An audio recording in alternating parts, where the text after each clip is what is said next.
taking a pause and questioning yourself. What am I doing? What am I thinking? Are they both same or not?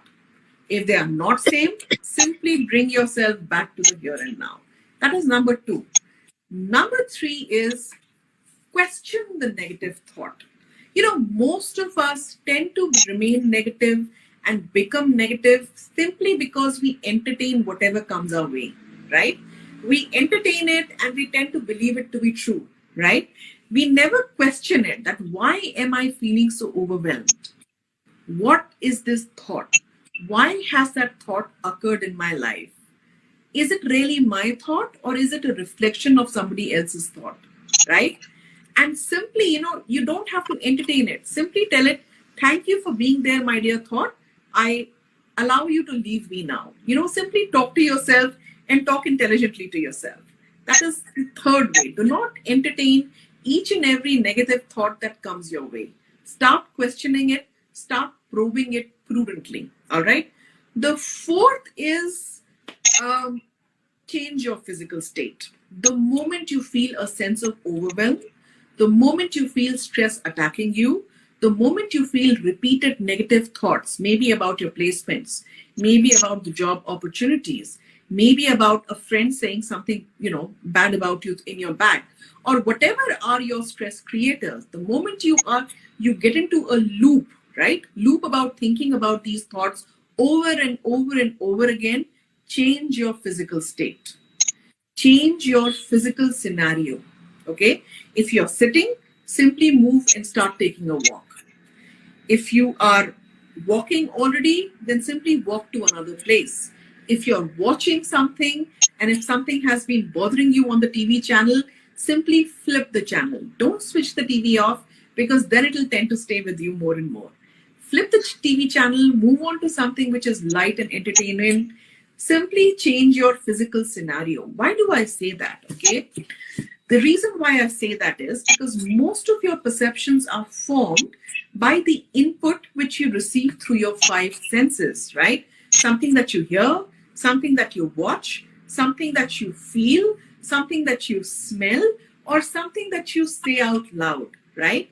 So, or something that you eat which reminds you of a particular stress trigger in your life, right? And out of these five senses, guess which is the sense or which is that particular organ which is attributing to 80% of your perception? Your visual senses. Whatever you see through your eyes tend to impact your perception 60 to 80 times more. Okay? And therefore, changing your physical scenario is one of the key ways to get over the negative feeling that you have. So these are 3 or 4 things that you can do in order to deal with negativity. Yes, I ma'am. hope that helps your viewers. Yeah. Yes, ma'am. So there was a question by one of our audience. Ma'am, you said that you will explain about it in the end. So the Sure. question is how to cut down screen time. Ma'am, I tried so much, but anyhow, it feels like FOMO and the loop continues. Oh, wow. That's a great question. I think it was Shraddha Patil who had asked me. She's one of our students. Right. So, Yes. Shraddha, the way to cut down on your screen time is to start little by little. Do not just get into the thing about screening, about cutting it off completely.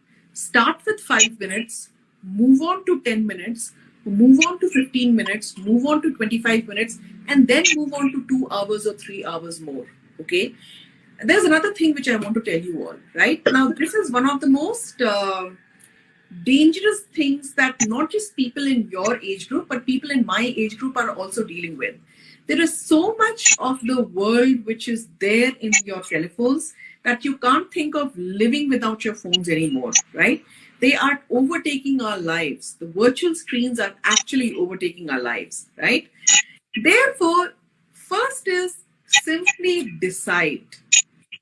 Decide, the moment you tell yourself that no, not watch Netflix on my phone, or I will not watch perhaps a web series on my phone, or YouTube on my phone, or I will not see WhatsApp on my phone, or not use my phone. What will you do other than that? Right? How will you replace it? Simply answer that question wisely. That is the most important thing that you will do. You can't just let go of a habit if you don't have a replacement for that. In that particular time in which you will not be watching your phone, what will you do? List those things out. Number 2, the second step is simply moving out. Okay? Changing, when you need your phone, you basically watch your phone because it is there in the proximity. It is there right next to you. That is the reason why you're watching your phone or using your phone, right? Simply create a distance and a friction between you and your phone, right? Don't keep it with you all the time. When you're about to sleep, keep it in the other room, right? And spend 1 or 2 hours maybe meditating, maybe reading a book, maybe talking to somebody, or maybe just doing anything other than watching your phone. That is one way. Tell yourself to create a certain morning ritual which does not include looking at your phone. Create a morning ritual. So your evening times and your morning times are pretty much settled. Now, in the middle, that is one of the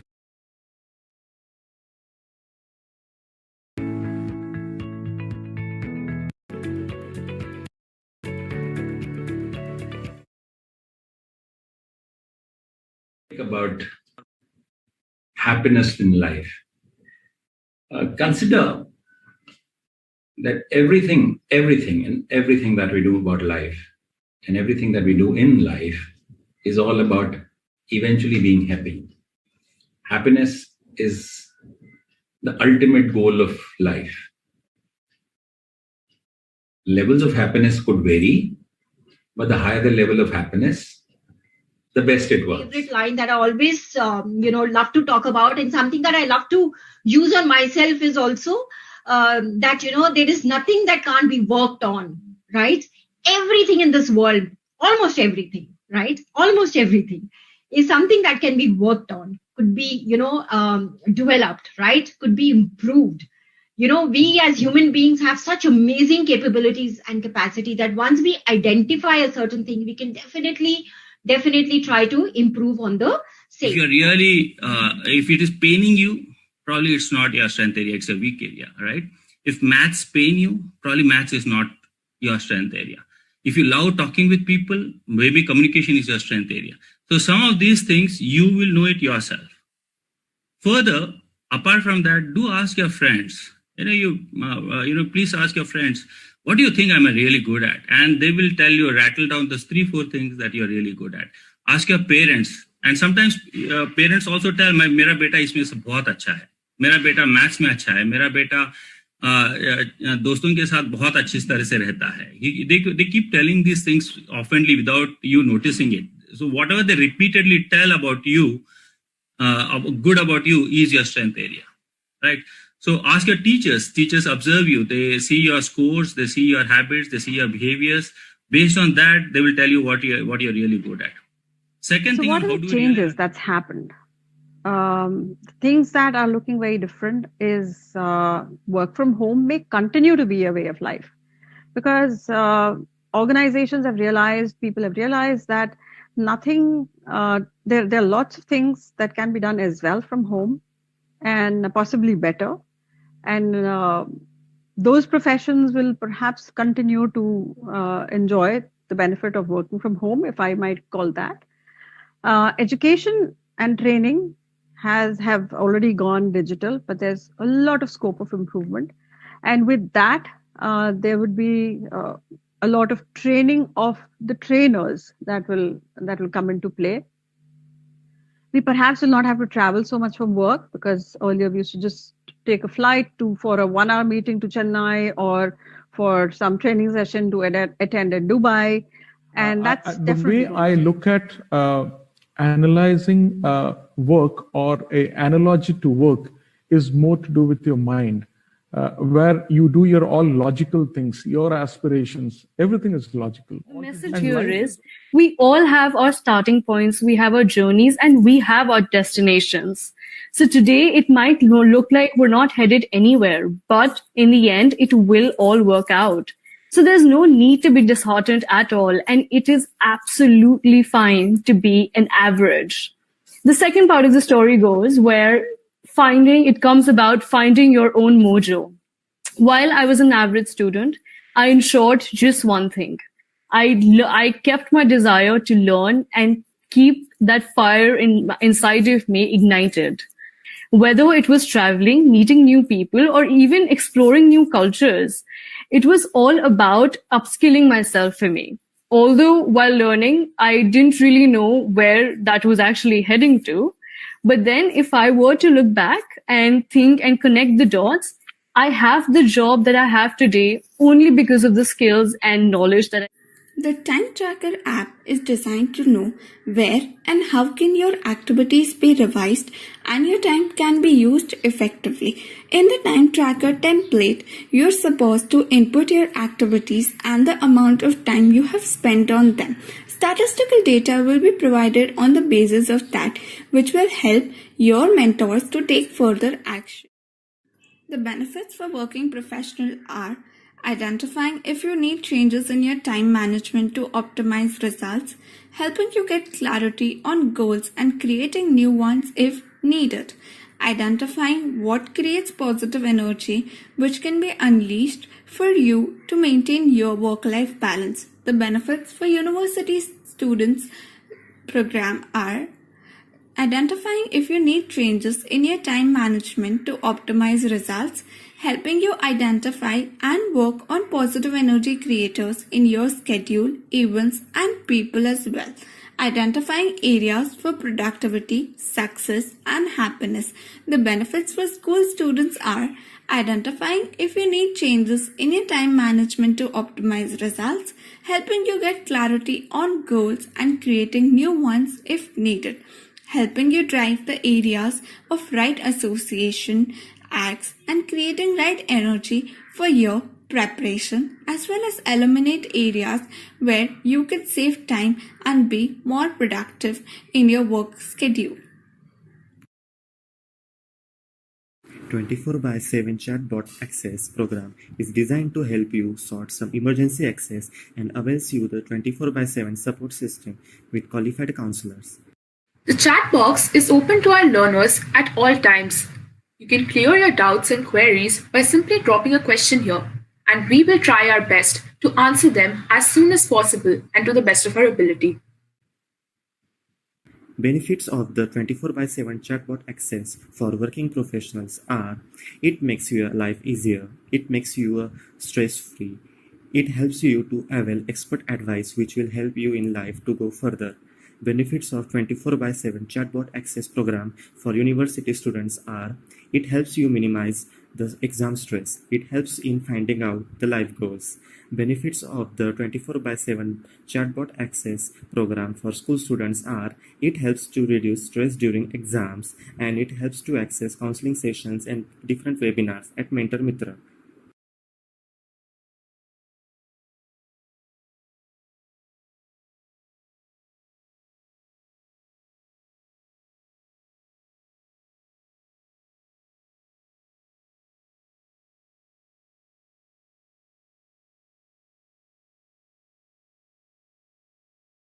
Environment Questionnaire, a set of questions designed with the aim to know the basis of an individual and works as a base for further action.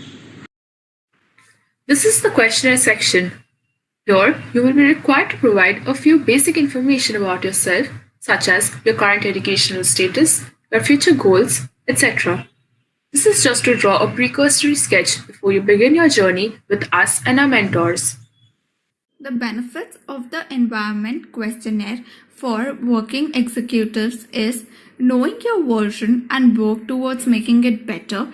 Gap analysis is done to find right solutions, understanding and identifying your needs from the base and working towards it, as well as knowing and identifying your goals and what needs to be done next. The benefits of the environment questionnaire for university students is knowing their version and making it better, bringing you from the zone of concern to the zone of comfort, assist you advocately using your environment and support system, as well as recognizing the needs from the very beginning and working on the same. The benefits of environment questionnaire for school students is knowing their version and making it better with an external expert view, help them leverage their environment and support system to drive them correctly, help them bridge a gap. All the constituents of our program, we also cater to the mental health of an individual, which ultimately helps an individual in case of working executives to affirm their right goals, identify their negative emotions, and create positive affirmations. Flexible counseling help reinforce behavior needed to improve the quality of life. A buddy and mentor who becomes part of your growth journey. In case of university students, it helps them deal with relationships better and put the right perspective, identifies one's negative emotions and worries and creates positive affirmations. Flexible counseling help reinforce behavior needed to improve their quality of life. For school students, it helps them deal with relationship issues better and put the right perspective to what's needed. Flexible counseling help reinforce behavior needed to improve their quality of life. A buddy, mentor who becomes a part of their growth journey and understands them when and how it's needed. So along with all our other constituents, mental health is also considered essential and the issues are catered to. This is the clip from a live session that we have every Friday on Instagram. Various IGTV videos from our live sessions are available where our experts from various fields have shared their insights with us. Do check out our IGTV on Instagram for wonderful and insightful discussions on various topics ranging from relationship to mental health to leadership and career building.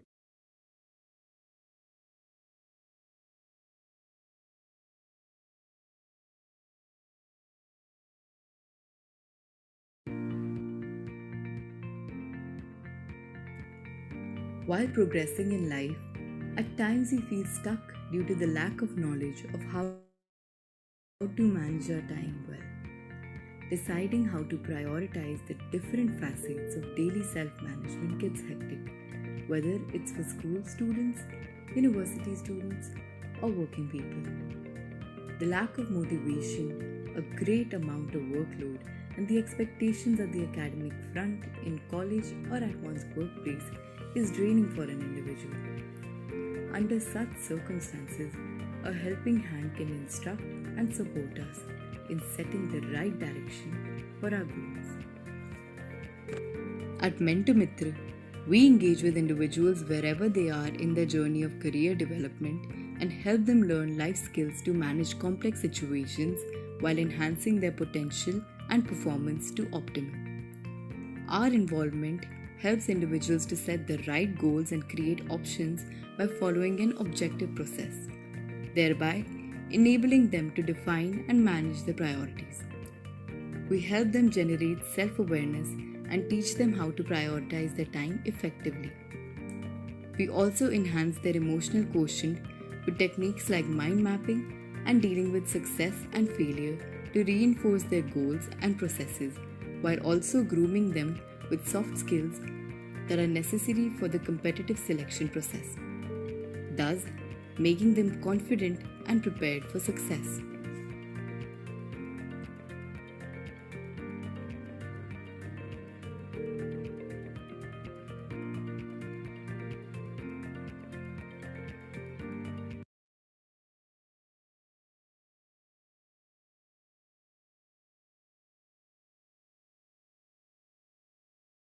Your thoughts on anxiety being seen in so many people regarding the uncertainty of future, given how things are these days?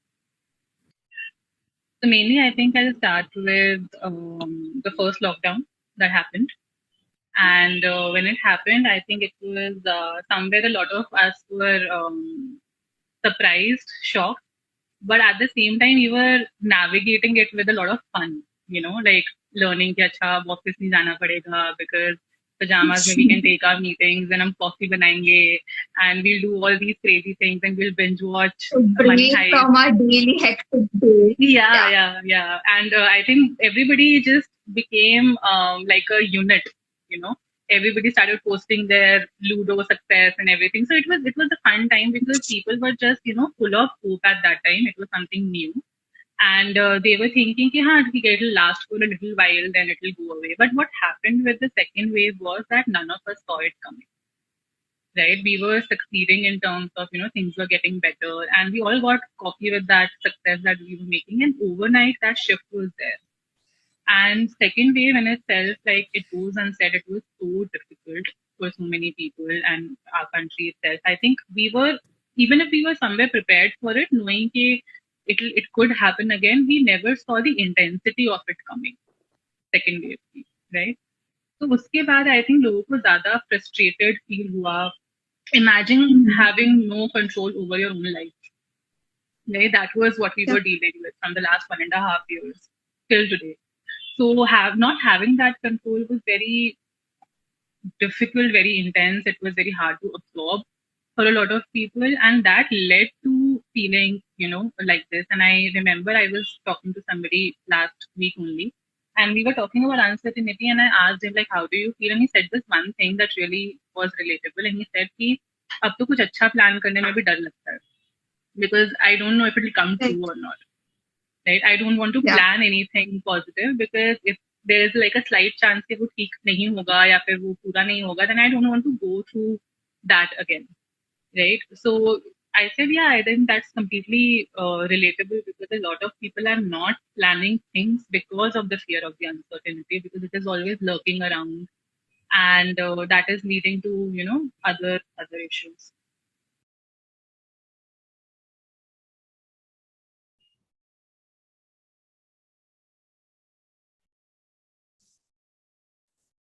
Is there any such thing as a failed relationship? Yeah, great question. I truly think no. I really think that relationships are a mirror of ourselves, and we basically see ourselves in relationships, right? So every relationship, from my experience working with clients as a relationship coach, has shown me that any type of relationship, no matter what the outcome, helps us to grow, become stronger, and also become closer to what we really want, right? Because oftentimes we don't really know. Like it takes so many years and years to really know, and so many failures, so many challenges. So to me, there's really no failed relationship. I really believe that any relationship will make us stronger, will make us find our true self.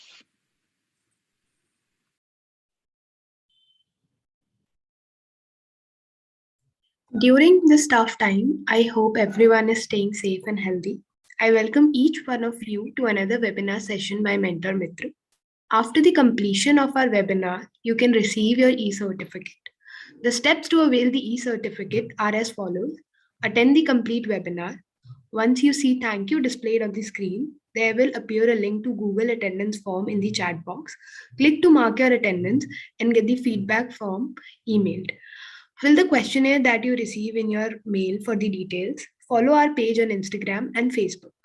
If the above stated steps are followed, an e-certificate will automatically be mailed to you. Kindly note that the e-certificate will be mailed in 24 to 48 hours.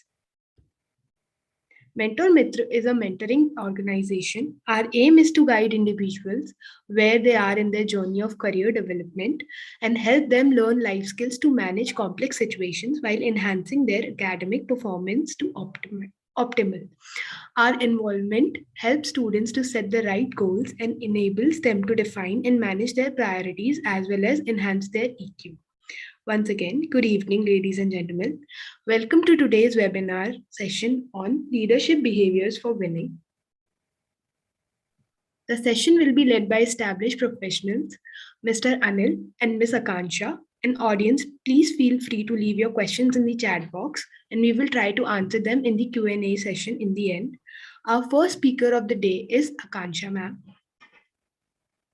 A petroleum engineer turned entrepreneur, Akansha has led a few early and growth start setups along with a family business. Alongside this, she runs 3 community kitchens across India. I would now request ma'am to please enlighten our audience. Hi everyone, good evening. Thank you very much, Mentor for this opportunity to speak to young minds about leadership. Now, if you see on the screen, you see 2 words saying the vision of a leader and leading by example. What is leadership? How do we define leadership, or what can be the vision of a leader? They always say that you truly can't be a real leader unless people want to follow you. Okay. And when would people want to follow you is either when you're extremely famous or, how do you become famous? Because of a certain change that you would want to bring in. Now, how does that change come into action? Is through a vision that you have. So the very essence of leadership is that you have to have a vision, right? And it's got to be a vision that you articulate very clearly and forcefully on every occasion.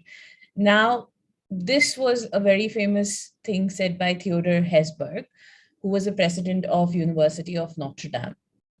And, this is something that I have carried with me for all the years that I have been working. It's been over 12 years now. And that's one thing that I learned very early on is you need to be a visionary. You need to look into the future and realize that how do you see things going? And only then can you, truly influence and also get people to connect with you in a way. Okay.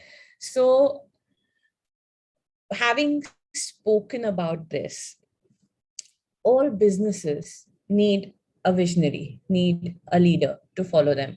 So when we were building multiple startups or when we were building, even the family business that I came to join on, realized one thing that unless and until we can look 20 years ahead and decide the kind of path that we want to follow as a company, as a startup, as an MNC, anybody, we wouldn't be able to do that because our vision would get reflected into people who come to work for it, right? So that is where we start to talk about leading by example. If you want to be a good leader and if you want people around you to start coming on time, say at 9 a.m. in the morning, but if you turn up to work at 10, you really cannot be expecting the people who are working for you to follow something because you are not leading them by an example. If you expect people to come at 9, you need to be in that place by 8:50, 8:45, and that is when you can then start expecting people to turn up. What happens is sometimes you lead people by, I would say, by creating an environment that makes them feel that if the leader or if the manager or if the person who is running this startup or a company or whoever can turn up at 8:45, then why can I not? And secondly, what happens through this thing is when you lead by doing this, you can then expect to question someone as to why they're not doing it. So certain things always have to be imbibed by a leader to be able to expect it from people. Now, in this, I would want to mention what are characteristics of a good leader. And these are very important. These, soft skills are something that makes you a good leader in a long term, is when you can develop a great interpersonal relationship in which you're influencing and guiding people and not actually like pressurizing them into attaining goals. So you need to be influencing and guiding. There's a big difference between influencing and guiding and into creating toxic or pressurizing environments into, getting people to do the work. So it also denotes a few qualities to be present within a person, which includes the maturity, the kind of personality that you have, a more smiling face, a more, somebody who anybody can turn up to talk to and not be judged for it, not be passed comments on, somebody who displays that intelligence level but also has it, basically. And leadership is a very, very group process. Like, it involves interacting, so you really need to have strong interpersonal skills, as I said earlier, right? You need to be interacting with more people. So it's not like introverts don't make good leaders, but then you would see a lot of leaders generally are extroverts. For a very big reason is that they come across as a people's person and somebody that anybody can turn up to, right? So a leader is also involved in shaping and molding the behavior of a group, completely towards the accomplishment of goals. So when you find yourself in a leadership situation, try to think about it in, probably even in a group discussion or in a group project or anything. Try to think about leadership as a situation bound thing. So there is no best style of leadership. It all depends on how you tackle a situation, and how important is good leadership is, it involves initiating action. And a leader is a person who starts the work by communicating and by planning.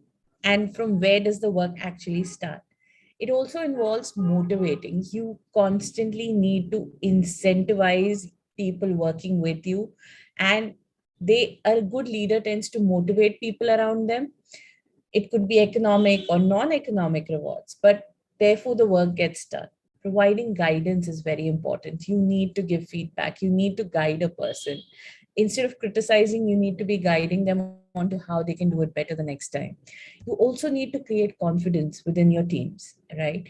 And building morale also comes into this, along with building a positive, non-toxic work environment. And finally, also involves, collaboration. So coming to cultivating collaboration and inclusion in your team is extremely important, primarily because given the kind of environment that we are in now, where we are much more, open to bringing in people from different walks of life, people from different races, different genders, different identities. How do you make the environment very, very collaborative and again, I keep using the word toxic, but as a leader, you need to be thinking about your own emotional intelligence, which makes you much more, self-aware. You need to deal in self-management. You also need to recognize where are the relationships heading and how the social skills being done. So when you come to think about the ethics which support, ethics are absolutely important when you try to be inclusive in a particular leadership position. And when I come to talk about harnessing recent developments and changes for growth of people and organization, why is that important? Is primarily because, when you're trying to grow within a company or grow within an organization or anything, growth can mean a couple of things. Growth can mean higher pay, growth can mean better benefits, more rewarding challenges, new skills, new professional networks. But how do you grow within a company as well? So not just as a leader, but also somebody who is preparing to be a leader in the future, you need to also start determining your own path, right? You need to decide that these are my goals, this is what I wish to achieve, I wish to attain out of my own, career path. And it's a good idea to examine how your company's values align with your personal goals, and only then can you find yourself a good leader, along with the fact train yourself to become one. So this intersection of what you want to achieve and what your company believes is very important to harnessing a change. You also need to communicate with your supervisor or with your leader, with anybody for that matter, and developing a personal plan of growth, because you don't just grow in life. After a particular point, you need to grow your experience as a person outside of your work, outside of your colleges, where you can apply your work skills in a positive way. So, for example, if you love to code, then you can also start to code for fun, or you might be able to apply your new skill to the open developer position that you've been looking at. So making time for professional development outside of work is very, very important to actually changing, right? Yeah, we can move on.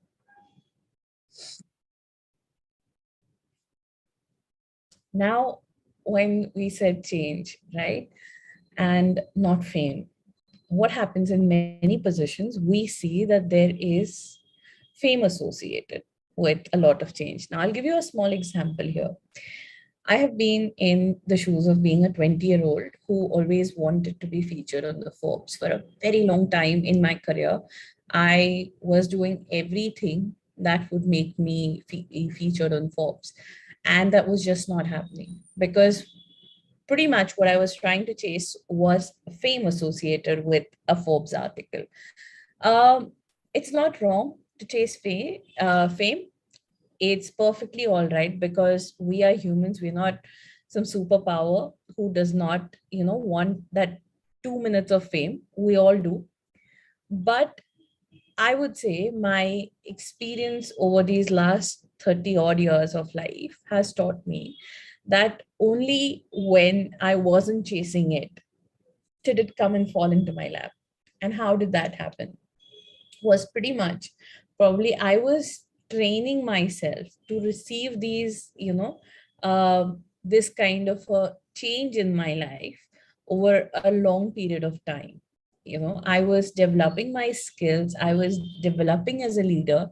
And only when I started focusing on the change that I wanted to bring during the second wave of COVID, as earlier stated, I run 3 community kitchens. Now, how did a simple petroleum engineer turn entrepreneur start running 3 community kitchens when she has no idea about food? Is because of these leadership skills that I had developed over the 12 years of my professional career. I could then lead about 15 blue collared workers in a small city in during lockdown to actually get started and cook meals for 10 lakh people across the city, right? So this was pretty much when I was focusing on bringing a change about people's life, did fame come out with it? And completely unexpected, I wouldn't say that every time that you focus on change, fame would come, but fame comes as a part and parcel of change. So try to think about this. Your famous singer, when have they achieved fame? Is when they've brought out some change, even in the singing industry, right? They've done something differently. They've decided to, make that extra effort. Somewhere or the other, you have to focus on the change and not the fame as a leader. Because the minute you start doing that, things around you will change and people will actually start taking notice. And only fame comes when people take notice, and people have to take notice at a very big scale for that fame to come with it. So chase the change and don't chase the fame is what I would say here. And if we come to think about it, what is leadership? And, what is truly a leadership and what is not a leadership? Is there are different styles of leadership. Okay, there are autocratic styles. There's the Lacey's fair leadership style. There's the democratic participative leadership style. There's a bureaucratic leadership style. So in all of these, what kind of a style do you want to adapt as a leader is very important. Now, if you come to think about an autocratic leadership, it is the style of leadership where a complete control and command, and you just want to say in everything. Whereas the laissez-faire leadership style is where the leader totally trusts the person in front of them to do the work, right? And to perform the job themselves.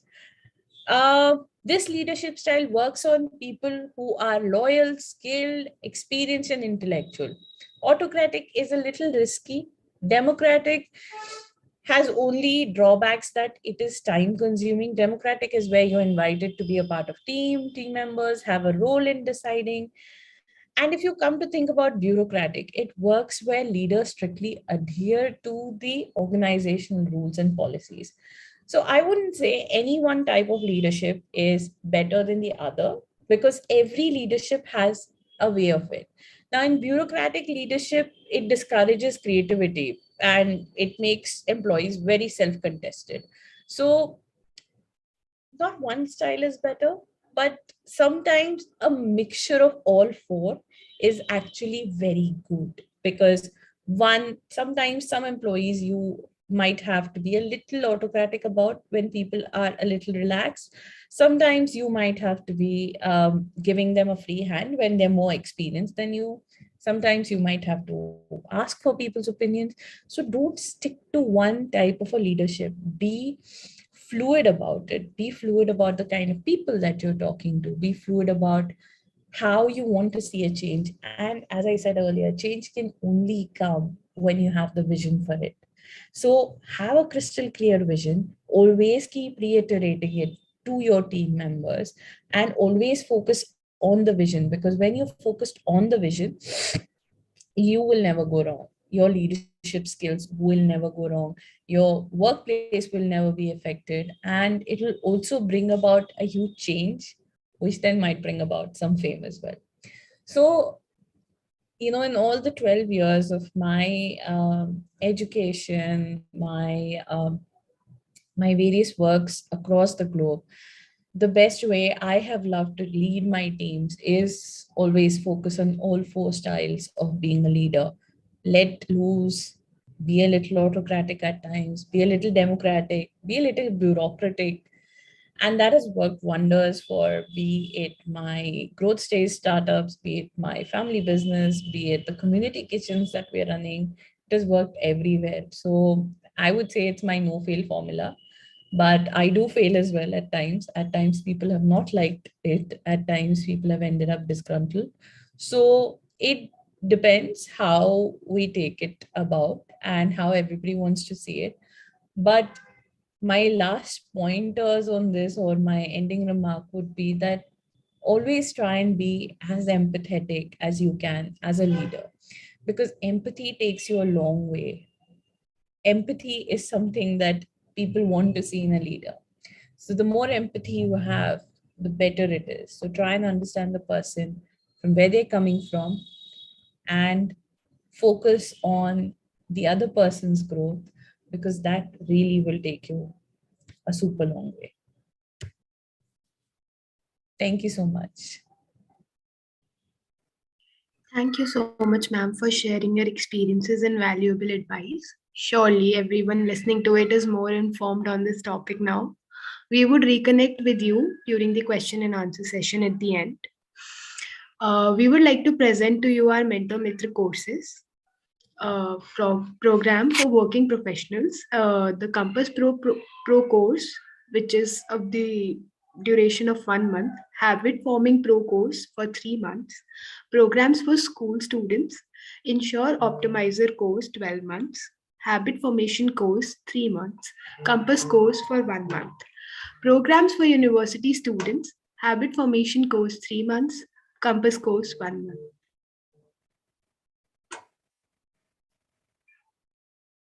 Programs for working professionals, Compass Pro course 1 month of engagement, which helps you to set right direction, course correct you ongoing in journey, counseling session.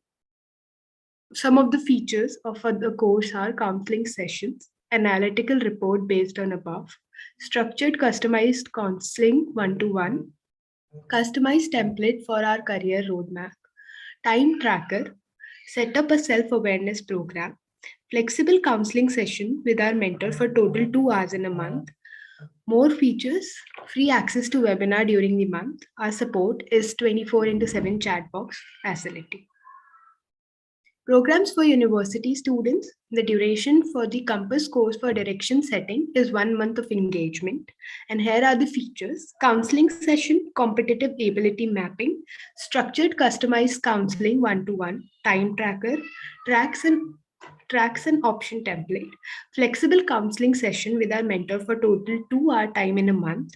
Our support is 24/7 chat box access. More features is that we get the access of 1 month free to webinars. Programs for school students. The duration of Compass course for direction settings is 1 month of engagement. The features are as follows: counseling sessions, competitive ability and environment mapping, structured customized counseling one-to-one, track and option template, time tracker, flexible counseling session with mentor for total 2 hours time in a month, free access to webinar for 3 months, continuous support 24/7 chat box facility. Introducing our second speaker, Mr. Anil Sharma. Mr. Anil Sharma is an engineer, MBA, and has 25 plus years of corporate experience in leadership positions. He strongly believes that life skills, EQ, not just IQ, and knowledge of self-management needs to be learned, which requires right mentorship and training. The same should be done in one's life sooner than on job for lasting success and happiness.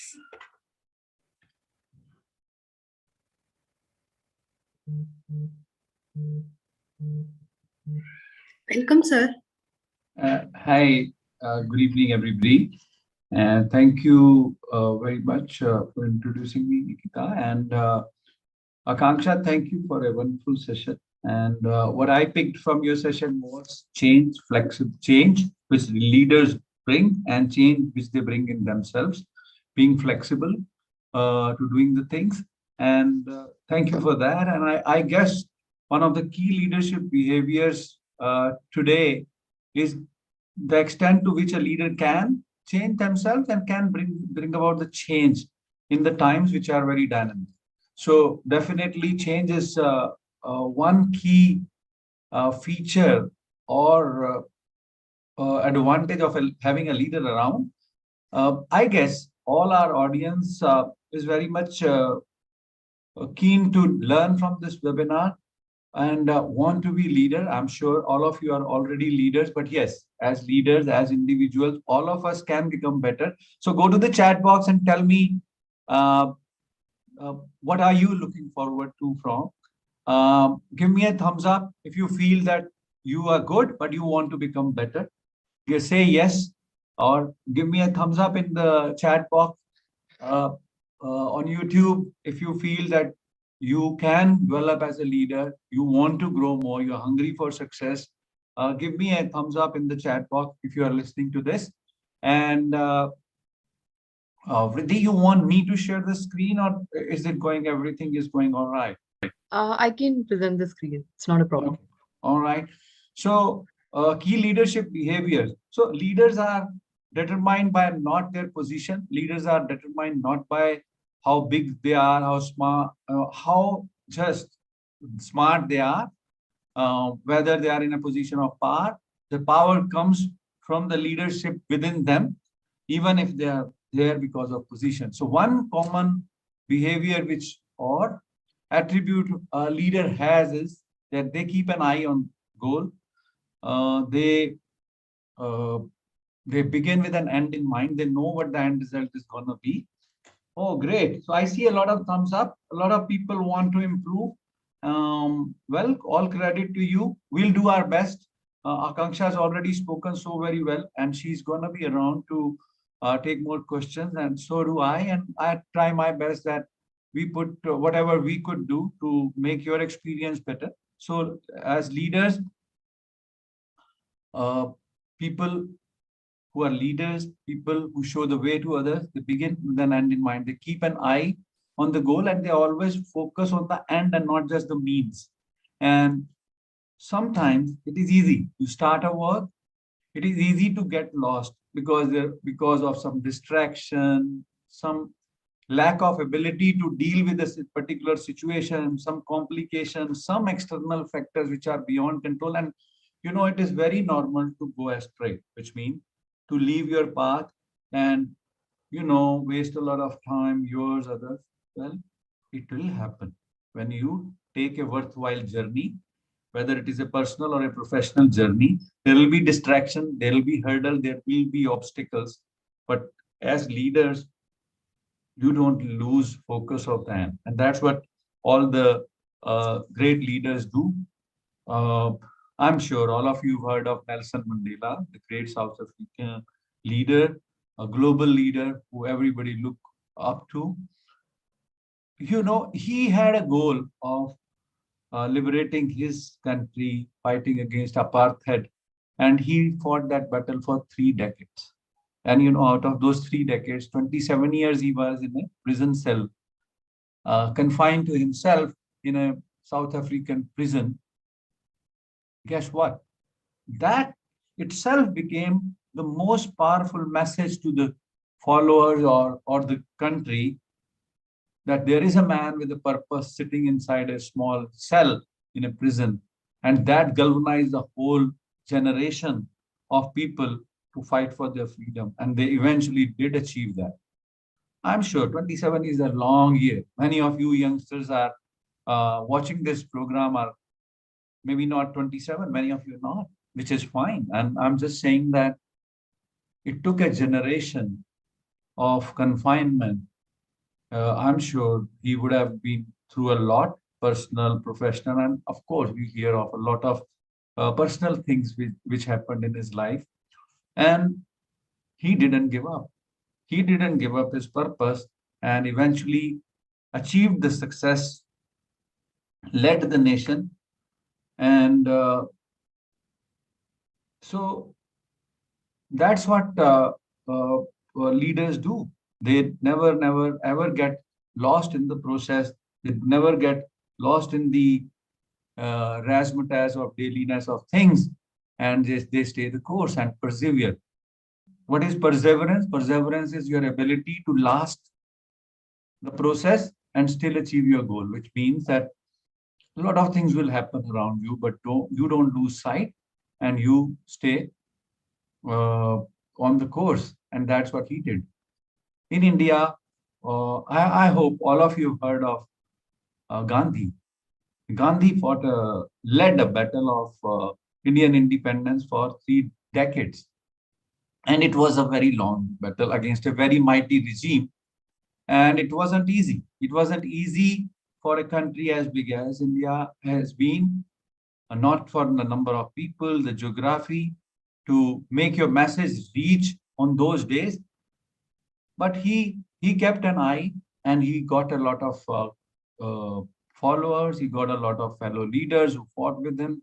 And eventually, and then also using the path of non-violence, which means no violence, peacefully achieving, because he understood that the regime he was fighting against was very powerful, or the country was fighting was again very powerful.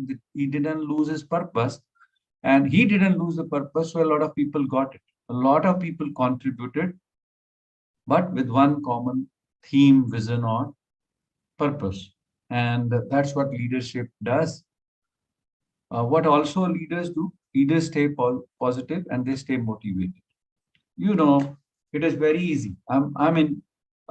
Give me a thumbs up or say yes or respond yes or no if you think that, whenever it is even in a day, it is difficult. Say yes if you believe that it is difficult to stay motivated even for one day. Sometimes you're very good in the morning, sometimes by afternoon you're down, or sometimes you're down in the afternoon, but you come back in the evening, or sometimes you don't. And so you may call it mood swing, you may call it lack of motivation, but it happens to all of us. Do you agree? If you do, give me a thumbs up on the chat box or say yes, that yes, you feel that you get demotivated. And it is very common to get demotivated. It is very common to get frustrated. It is very common to get blocked by people when they are negative, or it is very common to I heard Akanksha talking about bureaucratic leadership. So organization tend to become bureaucratic. Sometimes you get frustrated by bureaucratic organization, or sometimes the relation or something going on. And there, yeah, I see a lot of yes. I mean, all of you believe that we all get demotivated, and lesser this process of demotivation is, better you keep becoming. So you can say to yourself that I'll keep doing what I'm supposed to do. I'll keep walking towards my goals. And negativity will come. People would try to demotivate me, or circumstances will try to demotivate me, but I will keep going. And if I do that, that's when I can say that I'm a leader.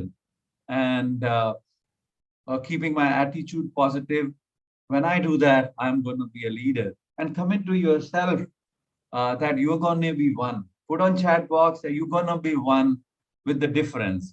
At least 7 days for next 7 days, 30 days. So write down. I'll stay positive, driven towards my goal for next 7 days, 30 days, 2 weeks, 1 day, 24 hours, 48 hours. Write number of hours, right number of days you want to stay positive, and without any demotivation, come what may. That is a commitment you make to yourself.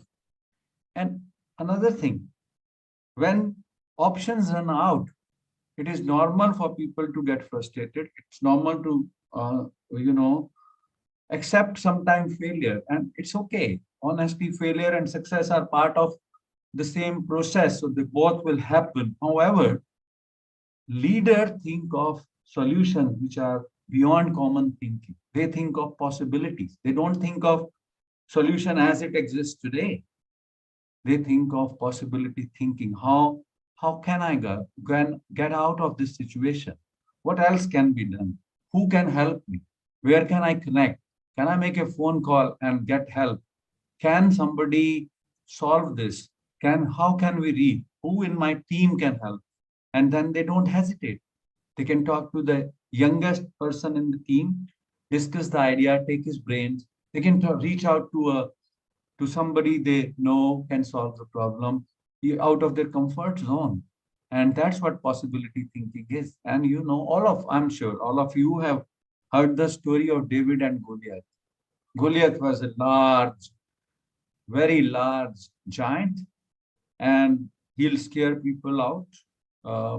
And David was a young boy, and they had to fight. And people, when they were about to fight, people told David, he's too big to hit. And David had another idea. He said, oh, he's too big to miss, which means if I keep hitting him, I'll keep hitting him, and I cannot miss my whatever I throw at him. And he did. So David did, while others were thinking there's no possibility of beating this giant. And we know the end of the story. David won the battle because he hit him hard everywhere possible on his body. And so that's what leaders do. Compassion and passion are other behaviors which leaders have. So what happens when you lead teams? I remember Akanksha mentioning, who are you? When are you becoming a leader? Or when do you really get leadership? Leadership is also influence, which means if you are a leader of masses or leader of people or leader of an organization, there are a lot of people looking at you.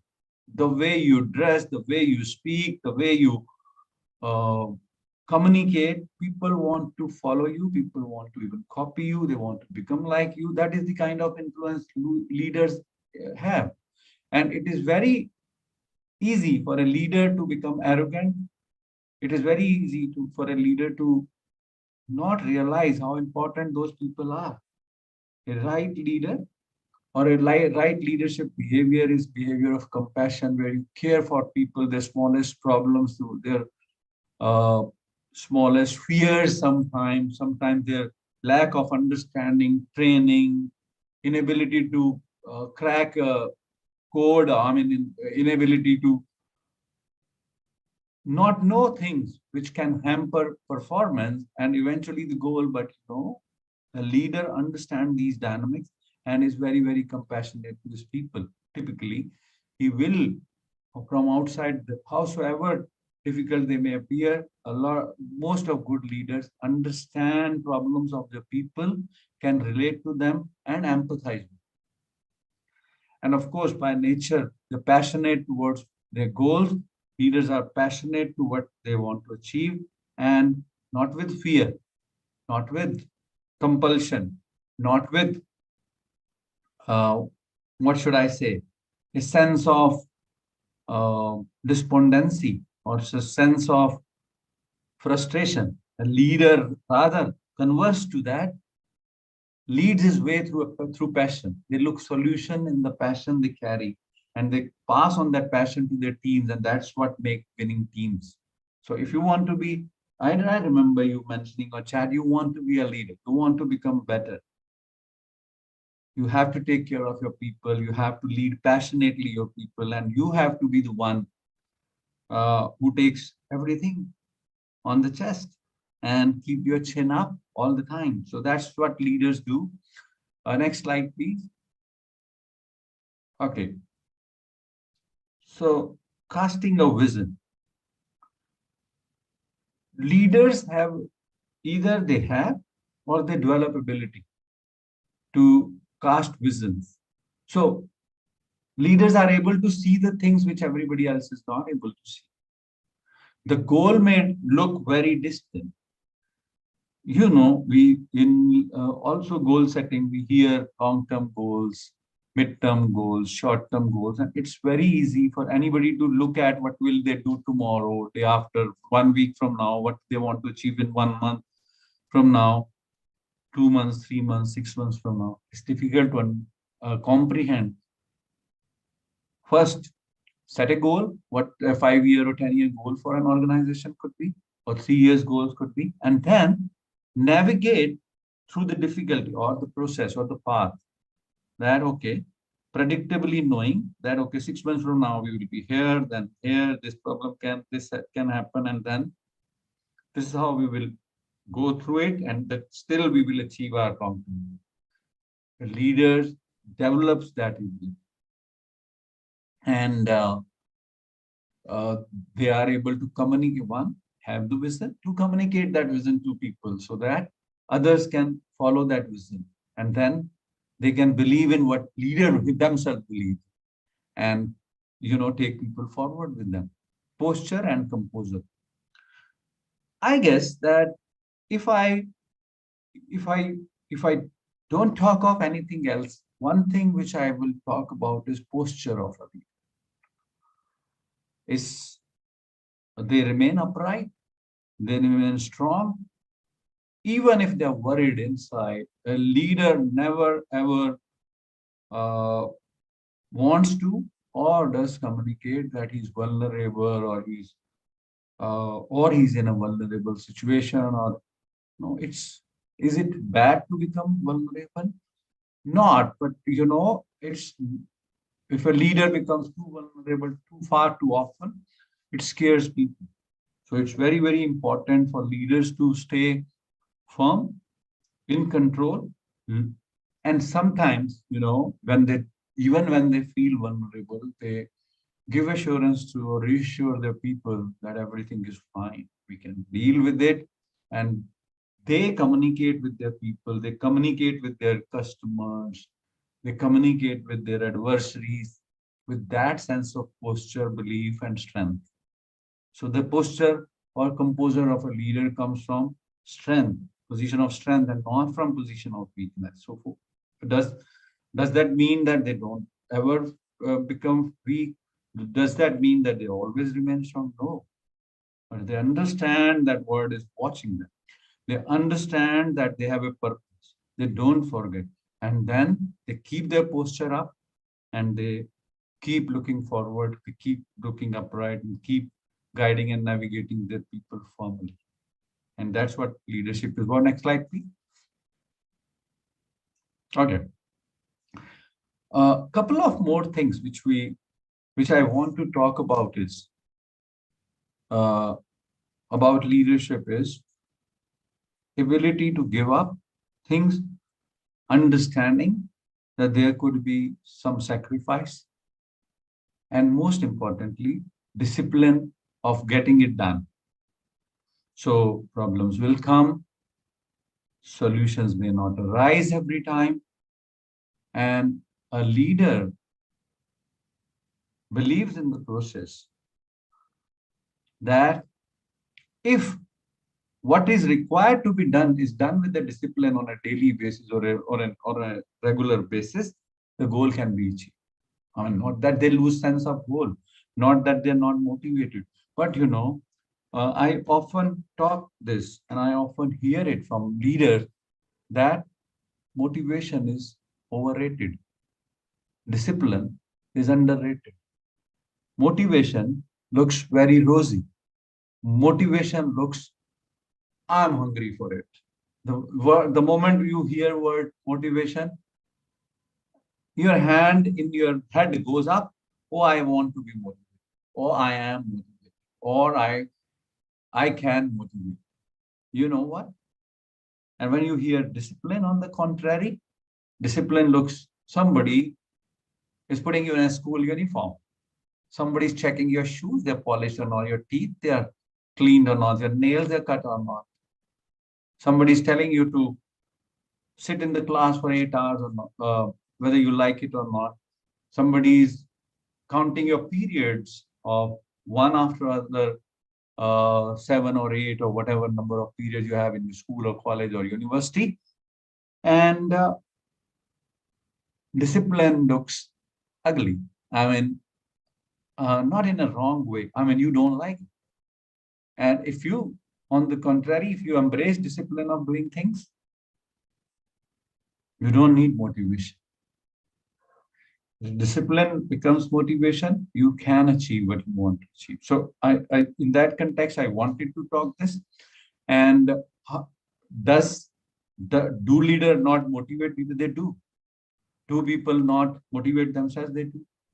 Do leaders don't inspire? They do. And I have examples. I remember last football World Cup, FIFA World Cup, very small country, Croatia, reached the finals because Luka Modric, their leader, was an amazing player himself and a leader of the pick, and he motivated. At the same time, he kept doing right things and led by example. Akanksha mentioned that, and with the discipline that they defeated very strong adversaries in the football World Cup and went to the final. Lost it, but yeah, I mean, a lot of people, millions of people like me would remember them. They were a motivated, disciplined, crafty group of youngsters who beat very, very strong countries. And then our leaders are ready to pay price. Yeah, they are ready to pay price. And they also invoke their people to pay price. I mean, all of you might have heard of Alexander the Great, who conquered more than half the world with a very small but very incisive army. And he had a strong vision or belief in his people and his purpose of conquering the world. And only death could take him away. He died in one of his entourage. In this journey, he died. Until then, he had conquered more than half of the world. So, well, there is another story which comes to my mind when I talk about sacrifice or doing right things or doing things with discipline or doing things right at the same time. There was this this operator at a crossing, at a railway crossing, which had a bridge over it, and every time the train passes by, the bridge comes down, and the train comes up, and the train passes over the bridge. And one day, while he was at the signal, and his job was to turn the tracks, a train was coming full of thousands of people, and he had put the lever up. But to see that his son was on the wrong side and he was stuck in between tracks. He had a choice to let thousands of people die or his young son die. Guess what he did? He didn't let thousands of people die. He performed his duty with discipline, with commitment, and he had to sacrifice his son. So that's what leadership is for all. While I'm talking to you, Mentor Mitr team told me that a lot of people from Philippines come. And Mentor Mitr is a mentoring organization which has programs for school, university, and working professional. They wanted you to respond on the chat box. Mentor Mitr is planning to launch its programs in Philippines. If our friends from Philippines could respond, how is this idea? How is this idea about our organization from India, Mentor Mitr, going to Philippines and helping people move forward through their programs? How's this idea? If you could put great thumbs up on chat box, it will help me give a feedback to Mentor Mitr team. Thank you very much. It's been great talking to you, and we'd love to have questions from you. Thank you so much. Thank you for sharing your valuable insights, sir. It has been very enriching, and people will definitely inculcate your valuable points. Now, we would like to proceed to the question and answer session with our audience. So, the first question is for Akanksha ma'am. As a leader, can we use violence if people abuse us, or should we avoid them and let it go? The question is very alarming. Can you repeat it again? I want to understand it a little better. Yes, ma'am, for sure. As a leader, can we use violence if people abuse us, or we should avoid them and let it go? No, it's not right to use violence in any case. So if you're being abused, I would say call on the police or whatever, but never ever get down to violence, because then you're just getting down to a person's level. I wouldn't ever do that, to be very honest. Thank you so much, ma'am.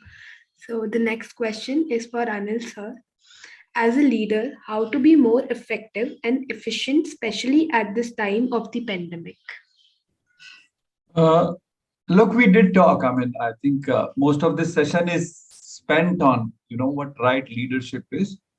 If we talk about pandemic, I think we did, Mentor Mitr has covered it before, but yes, for benefit of the person and who asked the question and for everybody, I think one thing which we need in pandemic particularly is to keep patience and keep calm. I remember reading a quote, "Stay calm and change the world," which means you are confined. Maybe it's still in a lot of parts of the world, you're confined to a room or a house. We're using masks.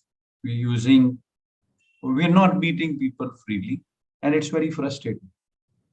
And the right leadership, right behavior in this circumstance would be to understand that it is for physical well-being, to understand that this is about to pass through.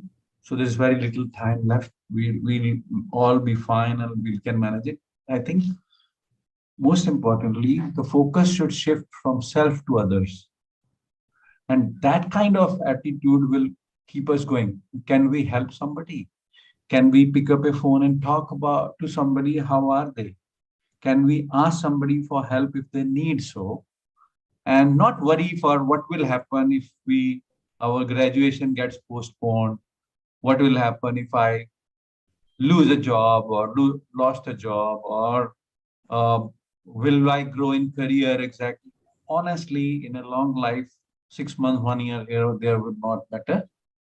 And focusing on others and letting this time pass by and keeping calm, I would say would be right behaviors. Thank you, sir.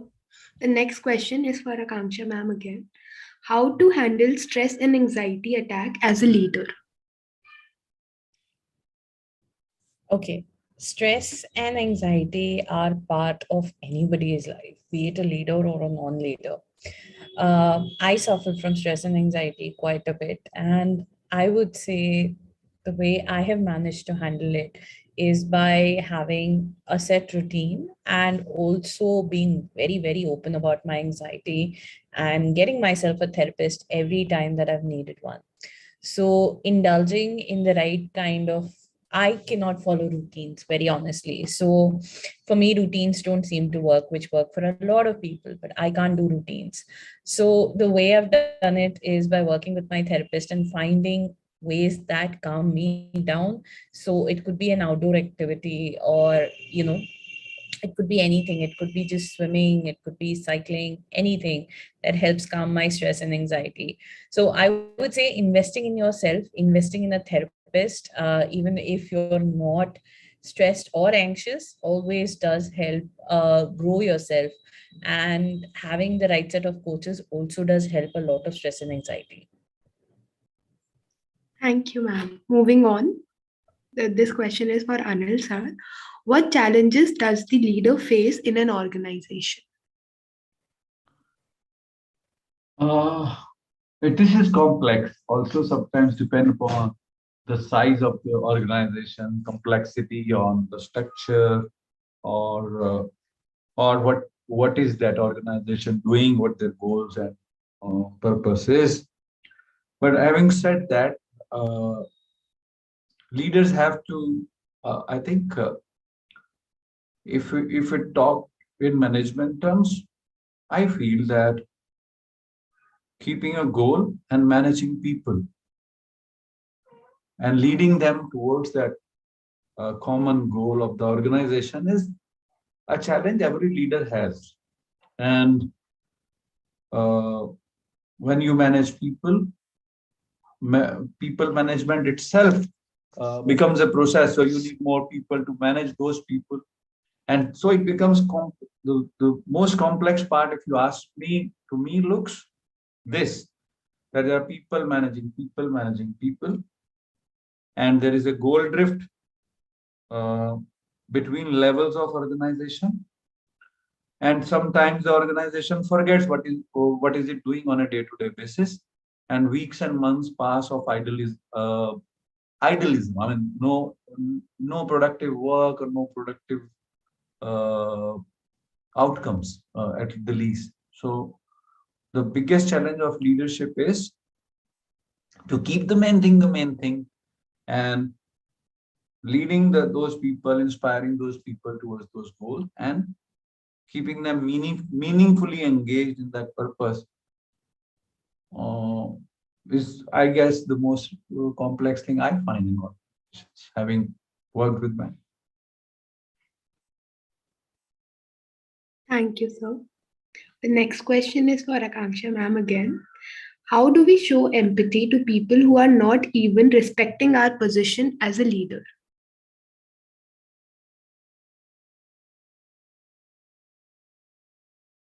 Ma'am, you're on mute. Sorry. So, okay, not respecting you as a leader, then I think they're not the right fit for your team.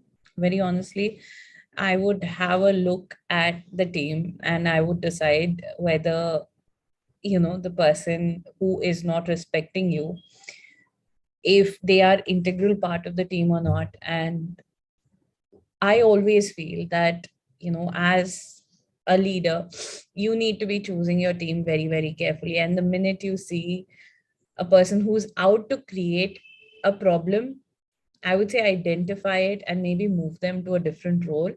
But you cannot command respect from somebody who just doesn't want to give it, right? So better it is that you move them across to some other team. And I would say avoid such kind of a person, because such people are out there to create drama. And when you're growing a company, or when you're trying to grow anything, you really don't want a lot of drama in your life. Thank you, ma'am. The next question is for Anil sir. Being a leader, how to develop good environment inside the organization, and, and what are the threats you encounter as a leader? What are the threats you said? Yeah, what are the threats you encounter as a leader? And what are the, can you repeat once again? Yeah, sure, sir. Being a leader, how to develop a good environment inside the organization, and what are the threats you encounter as a leader? I think leadership breeds leadership. So that process should be on. So if you have leaders developing other leaders, and leadership keeps going down and down the organization, that is how you create best environment, because then you don't have one leader for the whole organization. You have leaders at different level. I think that is the best way an organization could be developed, where you have leaders under leaders under leaders, so that leadership connects both ends of the organization. The threat, I would not call it threat, but I would rather call it difficulty sometimes. Uh, is one, training training the people to become leader, enabling them to become leader, or their fears, their own fears or resistance to grow sometimes is a threat to the purpose of the organization, because more you delay the process of developing leadership, more you delay the process of communicating through that leadership or communicating otherwise across the organization, it threatens the goals of the organization per se. It doesn't threaten the leader per se. I mean, it's more to do with what outcomes you can get when your leadership is not developing, or people are not buying into your idea because of their lack of understanding and also ability, their resistance to learning. That's what I would say. Thank you, sir. The next question is for ma'am. How to avoid the fear of being judged and taking the initiative? Okay. Avoiding the fear of being judged, I don't think I've mastered it yet. I still face it day in, day out. But I have learned to keep doing it despite of being scared, because I've realized that every time that I've been scared of being judged, it has always ended up into something good. So what was the second part of the question, Nikita? I'll repeat. How to avoid the fear of being judged and taking the initiative? Right. So remember one thing, when you're trying to make a change, as Anilji earlier stated very well, that when Mr. Gandhi was trying to make a change in the thought process of the people, that they didn't want to be ruled by a colonial power, he was being judged by his peers, he was being judged by the government, but he kept at it. So one thing is, keep at it, because judgment will happen nevertheless. You do it or you don't do it, you'll still be judged. So you would rather just do it and be judged, is what I believe in. Thank you so much, ma'am. The last question, I would like Anil sir to answer it. As a leader, how to be loved by subordinates?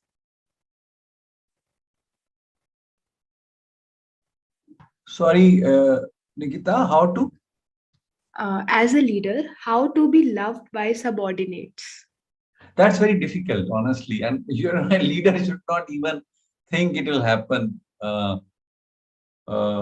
always. So one is to be loved by followers. That's still possible. If they're your subordinates, it means the people who are working for you, it is difficult. And I also see a question from Krishnamurti Palani, where he says that if you